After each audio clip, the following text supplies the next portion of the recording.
Un cours en miracle, version intégrale, 31, chapitre 4.6. Les illusions de l'ego. 6. Les récompenses de Dieu. L'ego ne reconnaît pas la vraie source de la menace, et si tu t'associes toi-même à l'ego, tu ne comprends pas la situation telle qu'elle est. Seule ton allégeance donne à l'ego quelque pouvoir sur toi. J'ai parlé de l'ego comme s'il s'agissait d'une chose séparée, agissant d'elle-même.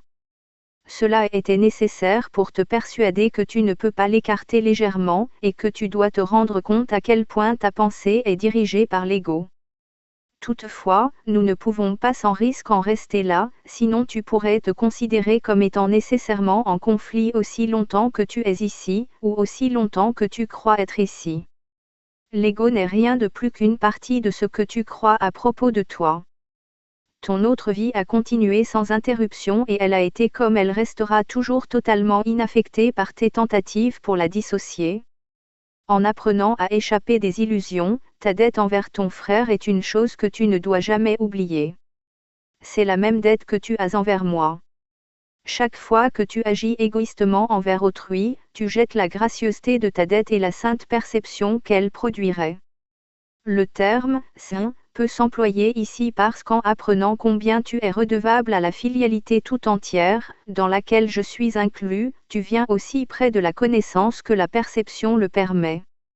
Le fossé est alors si mince que la connaissance peut facilement le franchir et l'oblitérer à jamais. Tu n'as encore que très peu de confiance en moi, mais elle augmentera lorsque tu te tourneras de plus en plus souvent vers moi plutôt que vers ton ego pour être guidé.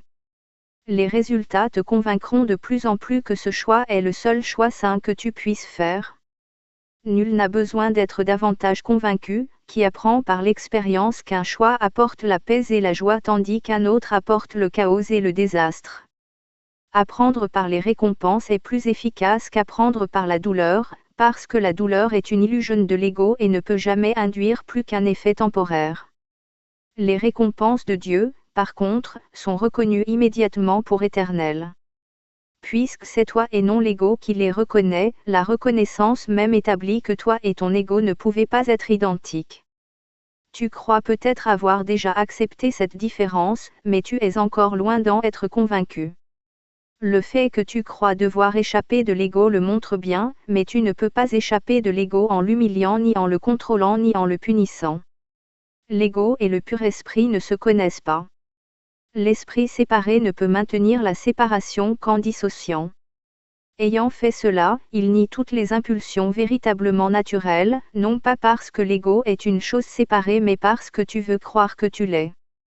L'ego est un mécanisme visant à maintenir cette croyance, mais c'est encore ta seule décision d'utiliser le mécanisme qui lui permet de durer. Comment peux-tu enseigner à quelqu'un la valeur d'une chose qu'il a délibérément jetée ? Il a dû la jeter parce qu'il ne l'estimait pas. Tu peux seulement lui montrer combien il est misérable sans elle, puis l'amener lentement de plus en plus près afin qu'il apprenne combien sa misère diminue à mesure qu'il s'en approche. Cela lui enseigne à associer sa misère avec son absence, et l'opposé de la misère avec sa présence. Petit à petit elle devient désirable tandis qu'il change d'esprit sur sa valeur. Je t'enseigne à associer la misère avec l'ego et la joie avec le pur esprit. Tu t'es enseigné l'opposé ? Tu es encore libre de choisir, mais peux-tu vraiment vouloir les récompenses de l'ego en présence des récompenses de Dieu ? Ma confiance en toi est plus grande que la tienne en moi pour le moment, mais il n'en sera pas toujours ainsi. Ta mission est très simple.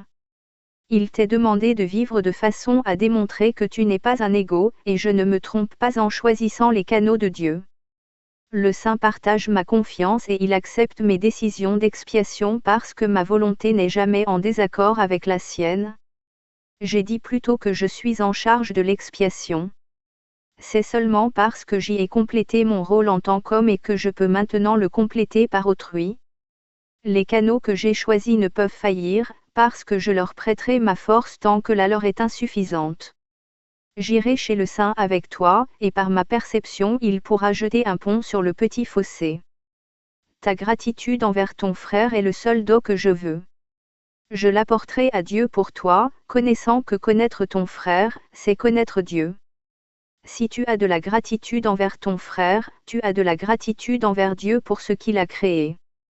C'est par ta gratitude que tu en viens à connaître ton frère, et un seul moment de vraie reconnaissance fait que chacun devient ton frère parce que chacun naît de ton Père.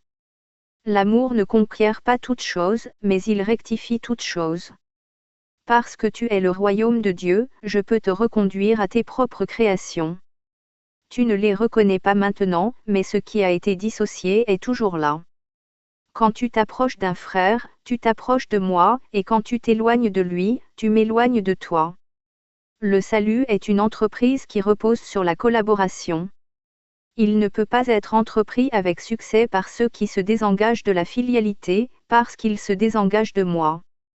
Dieu ne viendra à toi que lorsque tu le donneras à tes frères. Apprends d'abord d'eux et tu seras prêt à entendre Dieu.